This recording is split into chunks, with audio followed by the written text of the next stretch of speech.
നിവിൻ പോളിയും കൂട്ടരും 3 ദിവസം മയക്കുമരുന്ന് നൽകി പീഡിപ്പിച്ചു എന്ന് പുതിയ ഒരു ആരോപണവുമായിട്ട് ഒരു യുവതി രംഗത്ത് വന്നിട്ടുണ്ട്.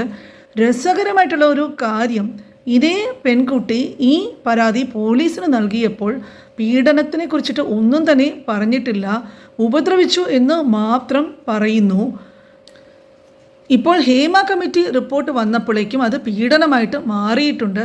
താൻ പീഡിപ്പിക്കപ്പെട്ടു എന്നതിൻ്റെ ഒരു തെളിവും പുള്ളിക്കാരിക്ക് ഹാജരാക്കാനും പറ്റിയിട്ടില്ല. ഹേമ കമ്മിറ്റി റിപ്പോർട്ട് പുറത്ത് വന്നതിന് ശേഷം ആരോപണങ്ങളുടെ ഒരു നീണ്ട ഘോഷയാത്ര തന്നെയാണ് നടന്നുകൊണ്ടിരിക്കുന്നത്.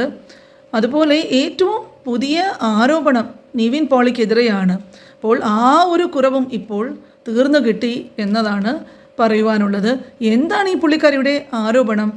നിവിൻ പോളി പ്രൊഡ്യൂസർ AK സുനിലും മയക്കുമരുന്ന് കലക്കിയ വെള്ളം നൽകി 3 ദിവസം ഒരു റൂമിലിട്ട് പീഡിപ്പിച്ചു എന്നാണ് പുള്ളിക്കാരിയുടെ പരാതി.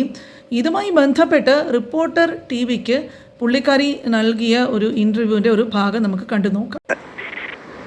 ദുബായ് വെച്ചാണ് നവംബർ ഡിസംബർ മാസത്തിലാണ് ഈ സംഭവം ഉണ്ടായത്, 2023. ഓക്കെ, താങ്കൾക്ക് ജോലി വാഗ്ദാനം ചെയ്ത് അങ്ങോട്ട് കൊണ്ടുപോവുകയായിരുന്നു?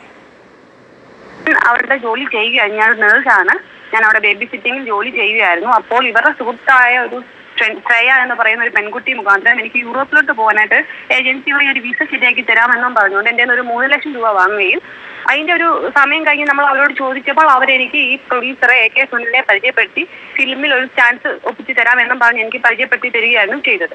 അത് എവിടെ വെച്ചാണ് താങ്കൾ കണ്ടതും പരിചയപ്പെട്ടതും? ദുബായിൽ വെച്ച് തന്നെയായിരുന്നു. ഓക്കെ, നിവിൻ പോളി എങ്ങനെയാണ് പരിചയം? ഞാൻ ഈ AK സുനിലുമായിട്ടൊരു വാക്കുതർക്കം ഉണ്ടായ സമയത്ത് ഈ നിവിൻ പോളിയും ഈ ബാക്കിയുള്ളവരും ഈ AK സുനിലിന്റെ ഗുണ്ടകളായിട്ടാണ് അവിടെ വന്നത് എന്നെ പരിചയം. അപ്പോൾ പുള്ളിക്കാരി ഒരു നേഴ്സായിട്ട് ദുബായിൽ ജോലി ചെയ്യുകയാണ്.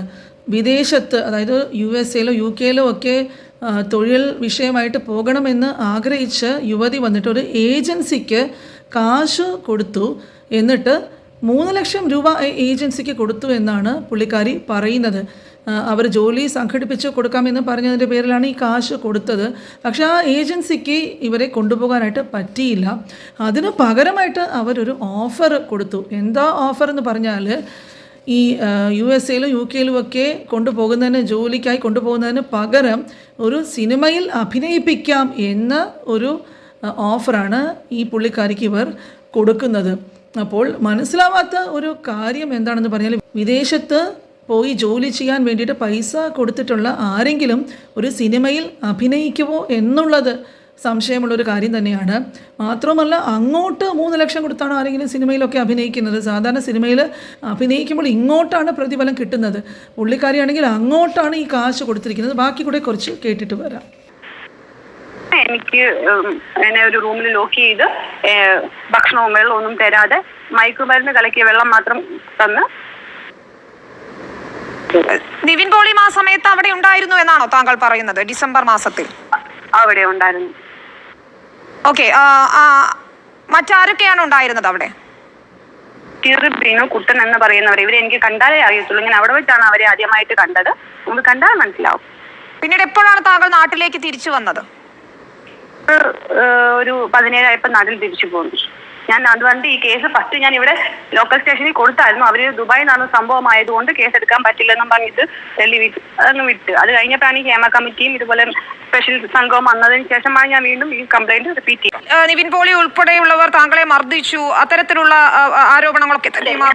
അതെ, ഞാൻ അങ്ങനെയായിരുന്നു ആദ്യം കൊടുത്തത്. മർദ്ദിച്ചു, ഉപദ്രവിച്ചു എന്നും പറഞ്ഞുകൊണ്ടാണ് ഞാൻ കൊടുത്തത്. അപ്പൊ ഇപ്പോഴാണ് ഞാൻ റിപ്പീറ്റ് ചെയ്ത് വിശദമായിട്ട് കൊടുത്തത്. അതായത് ഞാൻ കേസ് അന്ന് ഈ ശാരീരിക പീഡനം ഉണ്ടായി എന്ന പരാതിയിൽ ഉണ്ടായിരുന്നില്ല. അത് തന്നെയാണ് ഇവർ ഉന്നയിക്കുന്ന പ്രധാനപ്പെട്ട ഒരു ആരോപണം. ശാരീരിക പീഡനം എന്ന് പറയുമ്പോൾ എങ്ങനെയാ മേഡം, നമ്മൾ പൊതുസമൂഹത്തിൽ നമ്മളിങ്ങനെ എന്നെ ബലാത്കാരമായി പീഡിപ്പിച്ചു എന്ന് പറഞ്ഞ് നമ്മൾ എഴുതി വിടുന്നില്ലല്ലോ. നമ്മൾ ഒരു അന്വേഷണം വരുമ്പോൾ തുറന്നു പറയാമെന്നുള്ള രീതിയിലാണ് ഞാൻ അങ്ങനെ എഴുതി വിട്ടത്. പക്ഷെ അതിനൊരു അന്വേഷണം വന്നില്ല. ഇത്തരം കാര്യങ്ങളിലൊക്കെ ദുബായിലും ഗൾഫ് രാജ്യങ്ങളിലൊക്കെ വളരെ അവർ സീരിയസ് ആയിട്ടാണ് കാണുന്നത്. മാത്രമല്ല, ദുബായ് പോലീസൊക്കെ വളരെ സ്ട്രിക്റ്റാണ്. എന്നിട്ടും അവിടെ പരാതി കൊടുക്കാതെ പുള്ളിക്കാരി നാട്ടിൽ വന്ന് പരാതി കൊടുത്തു. അപ്പോൾ ആദ്യം നാട്ടിൽ വന്ന് ഒരു പരാതി കൊടുക്കുകയും ശേഷം പിന്നീട് വന്ന രണ്ടാമത്തെ പരാതി വന്നിട്ട് ഇവരുടെ ഫേസ്ബുക്ക് പേജായ സജിനി തോമസിൽ കൊടുത്തിട്ടുണ്ട്. അപ്പോൾ ആ സ്ക്രീൻഷോട്ട് ഇവിടെ ഷെയർ ചെയ്യുന്നുണ്ട്. അപ്പോൾ അതിൽ എന്താ പുള്ളിക്കാരി പറയുന്നതെന്ന് പറഞ്ഞാൽ കുറച്ച് കാര്യങ്ങൾ മാത്രം ഒന്ന് വായിച്ചു നോക്കാം. Sir, producer AK Sunil, cinema actor Nivin Pauly ഇവരുടെ പേരിൽ പോലീസ് കംപ്ലയിൻറ്റ് കൊടുത്തിട്ടുള്ളതാണ്. ഈ കേസ് കൊടുത്തതിൻ്റെ പ്രതികാരമായി നിവിൻ പോളി മുമ്പ് എന്നെ ഭീഷണിപ്പെടുത്തി ഹണി ട്രാപ്പ് അതിന് ശ്രമിച്ചിട്ടുള്ള കഞ്ചാവ് ദമ്പതികൾ പോലീസ് പിടിയിൽ എന്ന ഫേക്കായിട്ടുള്ള വാർത്ത സോഷ്യൽ മീഡിയയിലൊക്കെ പ്രചരിപ്പിക്കുന്നു. ഇങ്ങനെയൊക്കെ പരാതി ഒരു വഴിക്ക് പോയിക്കൊണ്ടിരിക്കുകയാണ്. ഇവർ തന്നെ ഫേസ്ബുക്ക് പേജിൽ പരാതിയും ചില കമൻസും ഒക്കെ കൊടുത്തിട്ടുണ്ട്. ഇവർ പീഡിപ്പിച്ചു എന്നുള്ളത് പരാതിയിൽ കൊടുത്തില്ല എന്ന് ചോദിച്ചപ്പോൾ അതിന് പറയുന്ന ന്യായീകരണം എന്താണെന്ന് പറഞ്ഞാൽ, പരാതിയൊക്കെ കൊടുക്കുന്ന സമയത്ത് പീഡിപ്പിച്ചു എന്നൊക്കെ എങ്ങനെ പറയുവാൻ പറ്റും? അത് പിന്നെ പോലീസ് വിളിച്ച് ഓരോന്നൊക്കെ ചോദിക്കുമ്പോഴേക്കും പിന്നെ പറയാം എന്നൊക്കെയാണ് പുള്ളിക്കാരി പറയുന്നത്. സജിനി പറയുന്നത് കേട്ടാൽ തോന്നും പോലീസ് സ്റ്റേഷനിൽ പരാതിയൊക്കെ കൊടുക്കുകയാണെങ്കിൽ പോലീസ് അതൊക്കെ സ്വീകരിച്ചിട്ട് നേരെ സോഷ്യൽ മീഡിയയിൽ അപ്ലോഡ് ചെയ്യും എന്നൊക്കെയാണ് തോന്നുന്നത് ഇവർ സംസാരിക്കുന്നത് കേട്ടാൽ. ഒരു പരാതിയുമായിട്ട് പോകുമ്പോഴേക്കും അതിൻ്റെ നിയമപരമായിട്ടുള്ള അന്വേഷണങ്ങൾ അത് ആ രീതിയിലാണ് പോലീസ് അത് കൈകാര്യം ചെയ്യുന്നത്. അപ്പോൾ എന്തൊക്കെ പ്രശ്നങ്ങളുണ്ടോ അത് ആ സമയം പരാതിയിൽ വ്യക്തമായിട്ട് തന്നെ വിശദമായിട്ട് തന്നെ പരാതിയിൽ കൊടുക്കേണ്ടതാണ്. അതാണ് സാധാരണ കണ്ടിട്ടുള്ള രീതി. ഒരു ആൾ വന്നിട്ട് പീഡിപ്പിക്കപ്പെട്ടിട്ടുണ്ടെങ്കിൽ പരാതി കൊടുക്കുകയാണെങ്കിൽ തീർച്ചയായും അതിനെ പറ്റിയിട്ട് പറയാതിരിക്കാൻ യാതൊരു നിർവാഹവുമില്ല. അത് പറഞ്ഞ് തീർന്നിരിക്കും. നിർബന്ധമായിട്ടും ആ പരാതിയിലും ആ വിഷയത്തിനെ കുറിച്ചിട്ട് അവർ പറഞ്ഞിരിക്കും. ഇവരാണെങ്കിൽ ഇതൊട്ട് പറയുന്നുമില്ല. ബാക്കി കുറച്ച് കേട്ടിട്ട് വരാം. അതെന്ത് സംഭവിച്ചു എന്നാണ് കരുതുന്നത് താങ്കളുടെ പരാതിക്ക്? അവരത് എന്താ ഒതുക്കി തീർത്തു. ഞാൻ ഊന്നുകൽ സ്റ്റേഷനിൽ പറഞ്ഞു നമ്മളെ പീഡിപ്പിച്ചു എന്ന് ഞാൻ സ്റ്റേഷനിൽ പോയി മൊഴി കൊടുത്തായിരുന്നു. പക്ഷെ അവരതിനൊന്നും വാല്യൂ തന്നില്ല. അങ്ങനെ നടക്കൂല എന്നും പറഞ്ഞുകൊണ്ട് അവർ അതിനെ തള്ളി വിട്ടു. കാരണം അവർ പിടിപാട് കൊണ്ട് ചിലപ്പോൾ ഇവരെ സ്വാധീനിച്ചതായിരിക്കാം എന്നാണ്. അതെന്ത് സംഭവിച്ചു എന്നാണ് കരുതുന്നത് താങ്കളുടെ പരാതിക്ക്? അവരത് എന്താ ഒതുക്കി തീർത്തു. ഞാൻ ഊന്നുകൽ സ്റ്റേഷനിൽ പറഞ്ഞു നമ്മളെ പീഡിപ്പിച്ചു എന്ന് ഞാൻ സ്റ്റേഷനിൽ പോയി മൊഴി കൊടുത്തായിരുന്നു. പക്ഷെ അവരതിനൊന്നും വാല്യൂ തന്നില്ല. അങ്ങനെ നടക്കൂല എന്നും പറഞ്ഞുകൊണ്ട് അവർ അതിനെ തള്ളി വിട്ടു. കാരണം അവർ പിടിപാട് കൊണ്ട് ചിലപ്പോൾ ഇവരെ സ്വാധീനിച്ചതായിരിക്കാം. താങ്കൾ ഇതിനുശേഷം ആശുപത്രിയിൽ പോവുകയോ അങ്ങനെ എന്തെങ്കിലും ചെയ്തിരുന്നോ? ഇത്തരത്തിൽ പ്രശ്നങ്ങൾ ഉണ്ടായി. ബ്രീത്തിങ് ഡിഫിക്കൽട്ടി ആയിരുന്നു. ഞാൻ ദുബായിൽ നിന്ന് വന്നതിന് ശേഷം ഞാൻ ഇവിടെ ഹോസ്പിറ്റലിൽ ട്രീറ്റ്മെന്റ് ആയിരുന്നു.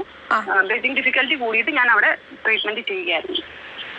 അതല്ലാതെ ഇത്തരത്തിൽ താങ്കൾക്ക് ഉപദ്രവമുണ്ടായി എന്ന് തെളിയിക്കാവുന്ന എന്തെങ്കിലും തരത്തിലുള്ള പരിശോധനകളോ അങ്ങനെ എന്തെങ്കിലും നടത്താൻ സാധിച്ചിരുന്നോ? പ്രത്യേകിച്ച് ഒരു പീഡന പരാതിയാണല്ലോ, അത് നിയമപരമായി തന്നെ തെളിയിക്കേണ്ടതുണ്ടല്ലോ.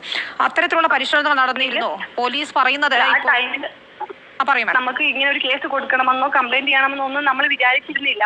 കാരണം എനിക്ക് അപ്പൊ ബ്രീത്തിങ് ഡിഫിക്കൽറ്റി ആയതുകൊണ്ട് ഞാൻ അതിന്റെ വഴിക്ക് പോയി. അല്ലാതെ വേറെ ഒരു ശാരീരിക ഒരു ഹെൽത്ത് നോക്കാനായിട്ട് അന്നേരം നോക്കിയില്ല. അപ്പൊ എനിക്ക് ബ്രീത്തിങ് ഡിഫിക്കൽറ്റി കൂടിയത് കൊണ്ട് ഞാൻ അതിനുള്ള മരുന്നാണ് എടുത്ത്. പനിയൊക്കെ ആയിട്ട് കുറച്ച് ഇതായിരുന്നു. ഞാൻ ഒരാഴ്ചത്തോളം ഞാൻ റെസ്റ്റ് എടുത്ത് വീട്ടിൽ. പിന്നീട് ശാരീരിക മർദ്ദനങ്ങളൊക്കെ നടന്നിട്ടുണ്ടെങ്കിൽ തീർച്ചയായും അതിൻ്റെ പാടുകളൊക്കെ ശരീരത്തിൽ കാണും. അതിനെക്കുറിച്ചൊക്കെ ചോദിക്കുമ്പോഴേക്കും പുള്ളിക്കാരിക്ക് വലിയ മറുപടിയൊന്നുമില്ല. പുള്ളിക്കാരി പറയുന്നത് ആ സമയം ബ്രീത്തിങ് ട്രബിളൊക്കെ ഉണ്ടായിരുന്നു, അതുകൊണ്ടൊന്നും ശ്രദ്ധിക്കുവാൻ പറ്റിയില്ല. പിന്നെ ചെറിയ പനിയൊക്കെ ഉണ്ടായിരുന്നു. അപ്പോൾ ഇതൊക്കെ മൊത്തത്തിൽ ആകെ മൊത്തം ഉടായിപ്പ് പരാതി പോലെയാണ് കേട്ടിട്ട് തോന്നുന്നത്. ബേസ്ലെസ് ആരോപണം പോലെ തോന്നുന്നു. കാരണം ഹേമ കമ്മിറ്റി റിപ്പോർട്ട് വന്നതിന് ശേഷം ചാകരയാണ് ഇങ്ങനത്തെ ആരോപണങ്ങൾ ഇങ്ങനെ വന്ന് കുമിഞ്ഞുകൂടിക്കൊണ്ടിരിക്കുകയാണ്. അപ്പോൾ ഏതാണോ ശരി ഏതാണോ സത്യമല്ലാത്തത് എന്നൊന്നും അന്വേഷിക്കാൻ അത് കഴിഞ്ഞിട്ട് അന്വേഷണങ്ങൾക്ക് ഒടുവിൽ മാത്രമേ ഇതൊക്കെ കണ്ടുപിടിക്കാൻ പറ്റുള്ളൂ. പക്ഷേ ഇവരൊക്കെ കിട്ടുന്ന ചാൻസ് കളയാതെ വേണമോ വേണ്ടെന്നൊക്കെ ആലോചിക്കാതെ ആരോപണങ്ങളുടെ ഇത് തന്നെയാണ് ഇപ്പോൾ ഡെയിലി വന്നുകൊണ്ടിരിക്കുന്നത്. ഓരോ ദിവസവും പുതിയ പുതിയ ആരോപണങ്ങളുമൊക്കെ ആയിട്ടാണ് ഇവർ രംഗത്ത് വരുന്നത്. അപ്പോൾ എന്തായാലും ഈ ഹേമ കമ്മിറ്റി റിപ്പോർട്ട് വന്നതിന് ശേഷം ആണ് ഈ ഒരു പ്രവണത അടുത്തിടെ കണ്ടു തുടങ്ങിയതും. ഇത് കണ്ടപ്പോഴേക്കും ഇതിനെക്കുറിച്ചിട്ട് ഒന്ന് ഷെയർ ചെയ്താൽ നന്നായിരിക്കുമെന്ന് തോന്നി. കാരണം സമൂഹത്തിൽ നല്ല ഒരു വ്യക്തിത്വത്തിന് ഉടമയും നല്ല ഒരു പേര് കാത്തു സൂക്ഷിക്കുന്നതുമായിട്ടുള്ള ഒരു നടനെക്കുറിച്ചാണ് പരാതികൾ. ഇതെല്ലാവരും ഒരുപാട് പേര് ഇതിനു മുമ്പും ധാരാളം പേര് പല പല നടന്മാർക്കെതിരെയൊക്കെ ആരോപണങ്ങളും സ്ഥിരമായിട്ട് കൊണ്ടുവരുന്നുണ്ട്. അപ്പോൾ ഇതിൻ്റെ പട്ടികയിൽ അവസാനമായിട്ടുള്ള ഒരു പരാതിയും ആരോപണമൊക്കെയാണ് ഇത് കണ്ടപ്പോഴേക്കും ഇത് ഷെയർ ചെയ്യേണ്ട റെലവൻ്റ് ആയിട്ടുള്ളൊരു ടോപ്പിക്കാണെന്ന് തോന്നി. അതുപോലെ ഇനിയും ഇതുപോലുള്ള പ്രധാനപ്പെട്ട വിഷയമായിട്ട് അടുത്ത വീഡിയോയിൽ കാണാം.